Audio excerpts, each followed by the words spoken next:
Time. Dead Call by Peter Clover, read by Grant Tuffrey. It's me. Okay. There's no good guy. Dead Call by Peter Clover. It's written by Peter Clover and read by me. Tuffrey. Right, chapter 1. Proceed, Polly. Sammy wanted a dog. He wanted a dog very badly. He didn't want just any old dog. It had to be a huge Great Dane. But Mum said he couldn't even have a little dog. You see, they lived in a very small flat at the top of an old house, right on the edge of the sea. Below them was Mr. Hackbone's shop, where he sold all sorts of things that were old and interesting.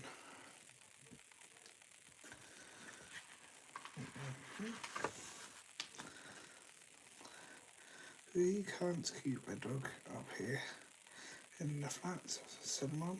We don't have a garden. Dogs need a garden. Dogs dig it. Wasn't be right anyway. Mr. Hackbone wouldn't like it. A cat then, begged Sammy. How was a huge, big tummy cat? Cats don't need gardens. Lots of people keep cats in flats. Cats love small spaces. Ask anyone. Not a cat, said Dad. Never. Cats have sharp claws. A cat up here to rip up this place in 10 seconds. How about a nice goldfish?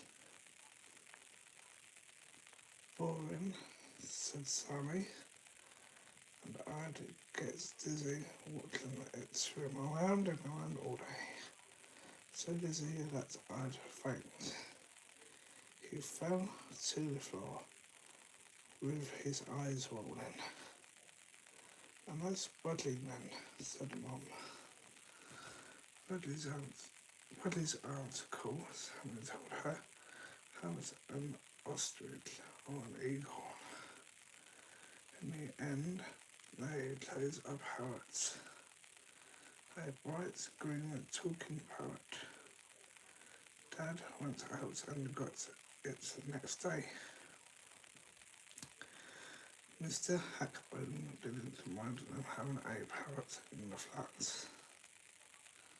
He even gave Mum an old brass bird cage which he'd found years ago in the cellar under the shop.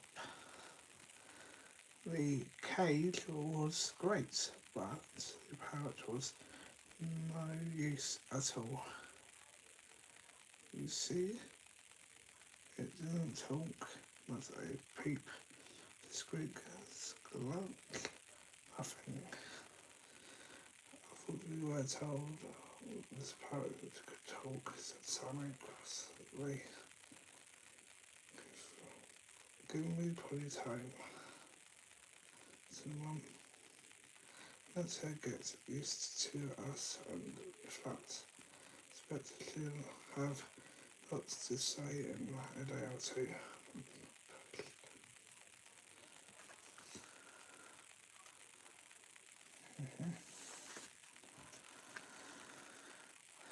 Mum is crazy as a parrot.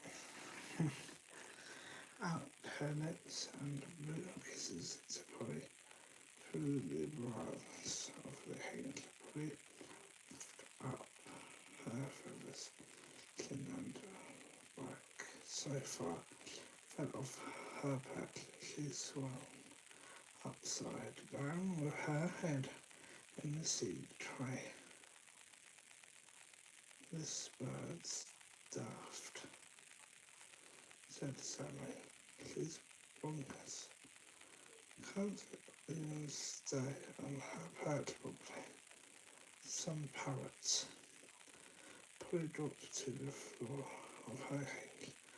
I gave a loud squeak and scratched around and made parrots and so dust. Suddenly popped a grape through the bars.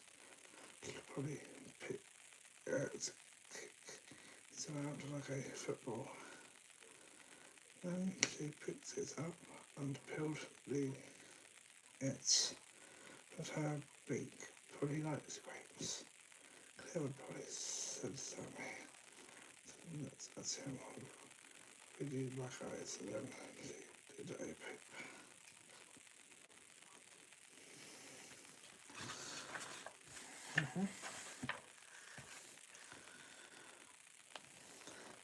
Pretty Polly, squawked Sammy the parrot. Put her head to the answer. To another green. I'm great, Sammy gave up. Parrot squawked when she saw herself in the mirror. Polly said nothing. Give her time, smiled Mom. So she's shy. But there's about 3 days passed. Hadn't said a word. Next day, which was a first day, came climbing up the stairs. That crashed into the small through his school bag onto the settee. Pretty birdie, said voice from behind him. It was parrot voice, and it's in the corner of the room where Polly's cage stood. I span around. Could it be true? Had Polly spoken at last? Danced across the room and looked into the cage. Asked for where. Sitting on the parrot was not just one. Birds, green parrot, but two. Where did the other one come from?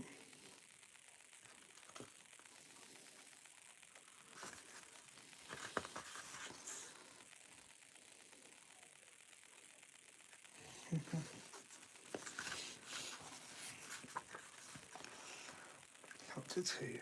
A filled fountain.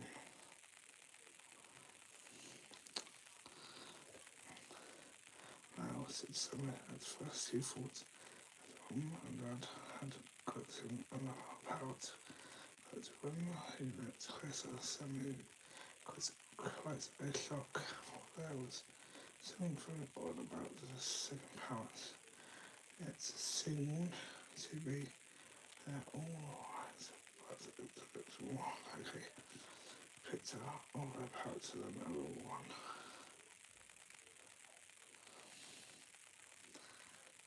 And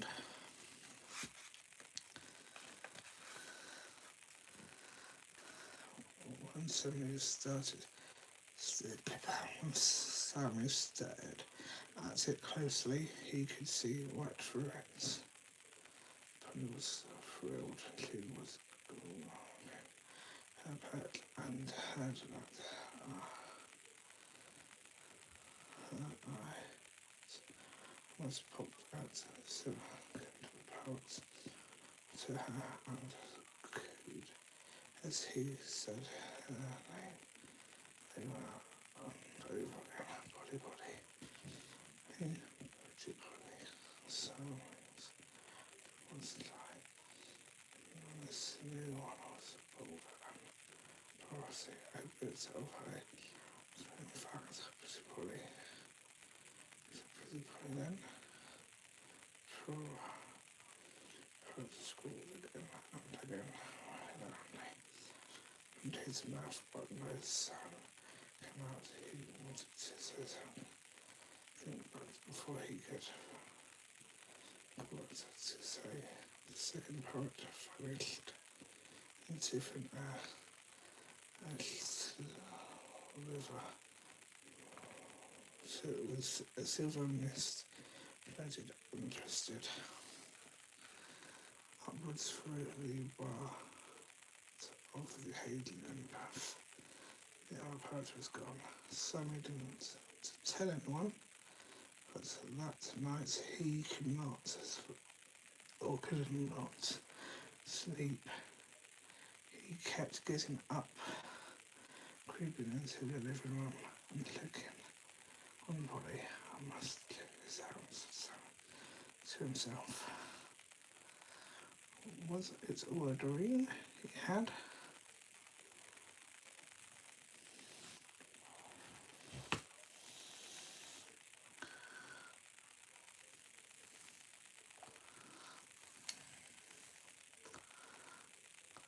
Had he released in a second parrot, a ghost poem at last? Wow. And Sammy fell into a deep sleep. Morning came when we yelled from the kitchen of breakfast. Sammy jumped out of bed. Norm Polly was in her hand, and so was the parrot. The ghost while he was sitting really closely to Polly and pushing her against the side of the hand, so that her feathers stuck out through the bars.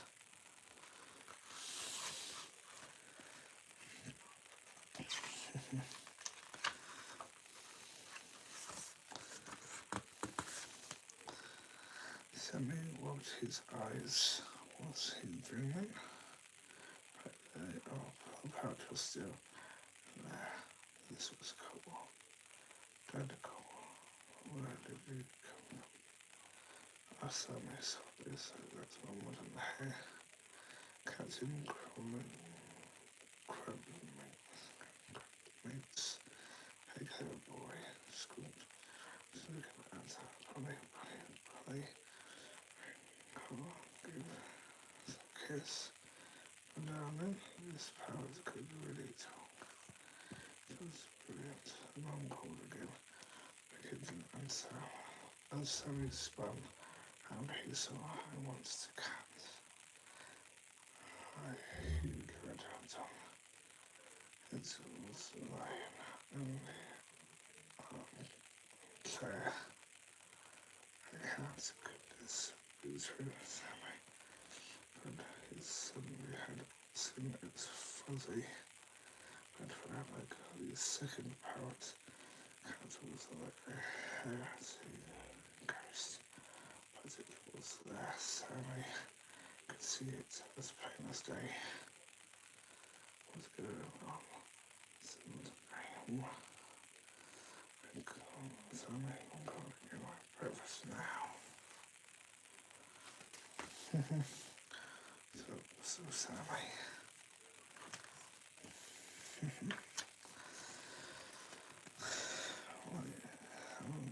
Mum and Dad said everything. Sammy took one more look at the cat and the bird and she had just sat down at the table when the cat came into the kitchen. After him, it jumped onto his lap. Where it settled, Sammy felt its warm body against his legs. Can't do now. Drinking to its claws. Sammy stroked its soft wood fur. Mum and Dad said nothing. It was clear they couldn't see the cat. Just like the parrot, it could only be seen by Sammy. Liver, fingers, pretty Polly, cartoon, talking loudly in the next room at the moment. Everything. was fast and got ready for school. He left the red cat asleep on his bed. It's really hard to leave the house when Sammy wanted so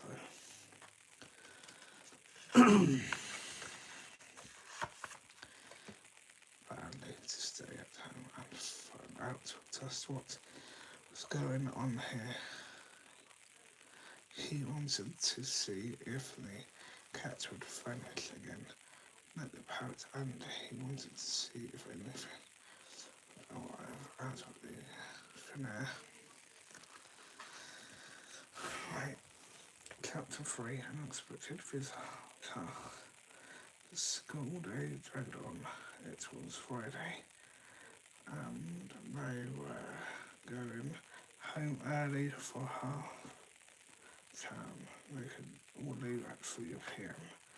So he ran all the way home. He went up the stairs to the flat and let himself in for his key. Mum worked part-time in Mr. Hackburn's shop. She wasn't coming up to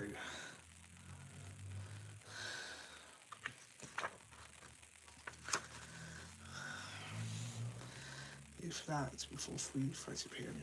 So Sammy had half an hour all to himself. First things first, Sammy dashed into the living room. Polly and Crummates were kissing and cuddling of the parrot's cage. Polly seemed to be enjoying herself. Polly, Polly, pretty Polly, scolded Crummates.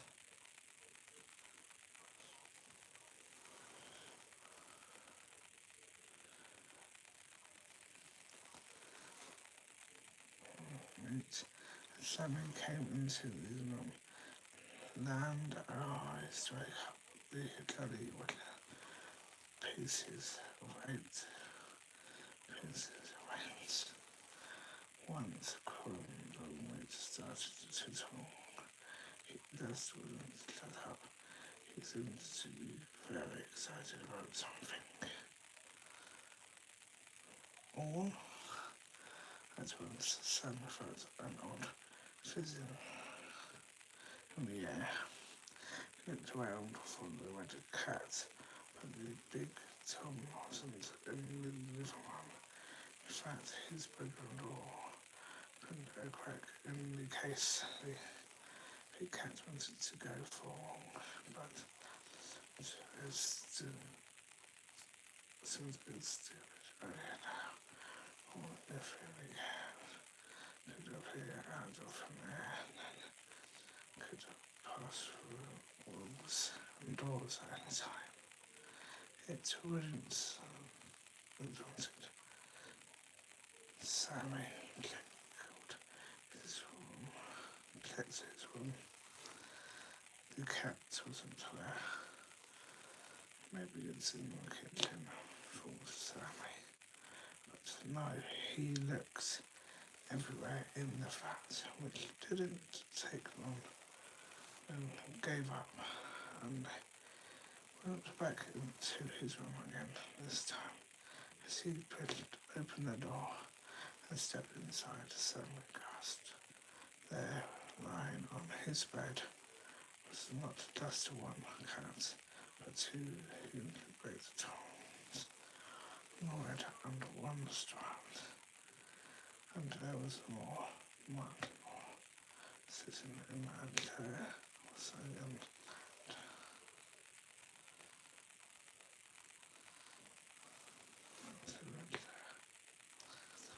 was flickering through Sam's footy magazines.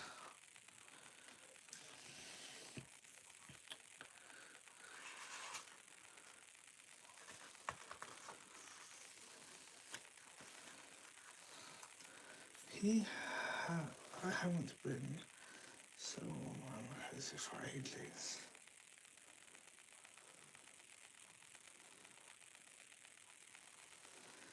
Sorry. Just the boy dropped magazines and started back. Stared back at Sammy for what's the one. This boy was about to the same age as Sammy, but pale grey. However, Sammy could see right through him. He wore shabby trousers, cuts of clothes, and a tatty shirt. His hair was long, matted and tied back in a rat's tail. His bare feet were black and rubbery, and there was a small smell of salt and seaweed coming from his corner of the room. The boy spoke fast. When he sounded bright and cheerful. He was not at all shocked or amazed. As Sammy was my name, Smithy from the board. He nodded and he grinned. He grinned, you know.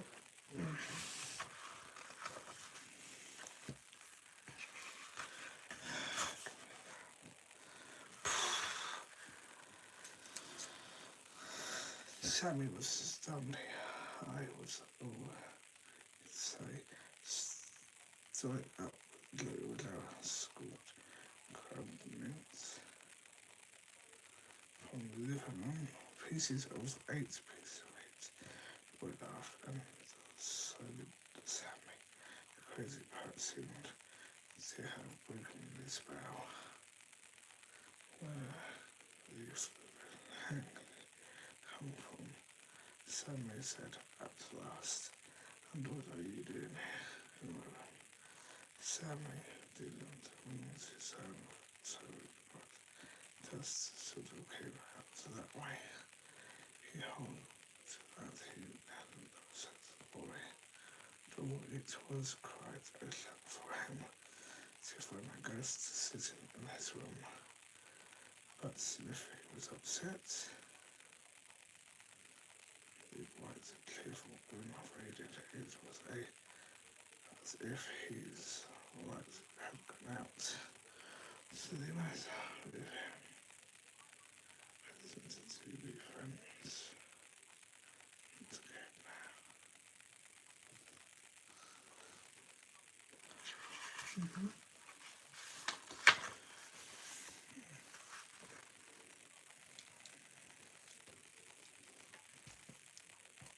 So, right. Sorry, said the boy. I didn't think if I got in. Then he closed his eyes and faded into the thin air. All that was left was a film sort of through the sea. Come back, go and tell me. It's all right, come back. You can stay. I want to stay. But Paul didn't come back. He had gone. So we spun around. 2 faces in bed. The 2 cats had gone too. He went into the room, but he sat alone and had perked, confused and upset. Pretty body. It's the first time that Polly had ever spoken. It was someone filled with sadness. Mates had gone too. Okay, we enjoyed the story for tonight.